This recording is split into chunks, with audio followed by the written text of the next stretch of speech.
سلام دوستان، من تکاور هستم و خیلی خوش اومدید به ویدیو جدید. امیدوارم که هر جایی هستید حالتون خوب باشه. دوستان من اومدم بعد از چند وقت دوباره فعالیت‌ها رو شروع کردم. حالا به هر دلیل شد دیگه نتونستم فعالیت کنم. معذرت خواهی هم شما بدهکارم، ببخشید دوستان. حالا به هر دلیل شد نتونستم فعالیت کنم. اینا اکانتمو فروختم و مدارس شروع شد و اینا دیگه نشد دیگه فعالیت کنم.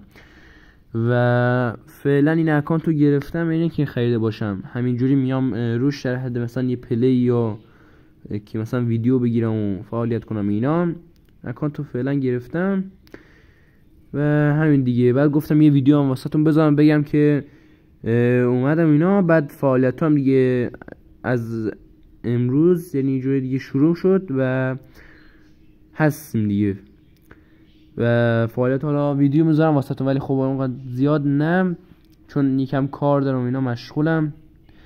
ولی خب میذارم بعد در هفته یکی دوتا ویدیو میذارم، اگه تونستم بیشترم میذارم. و تا موقعی که باز اکانت بگیرم اینا باز فعالیت‌ها بیشتر میشه دیگه اون موقع. خب هیچ دیگه چیزی نمیمونه. دمتون گرم، عشق منید. تا ویدیو بعدی، خدا نگهدار.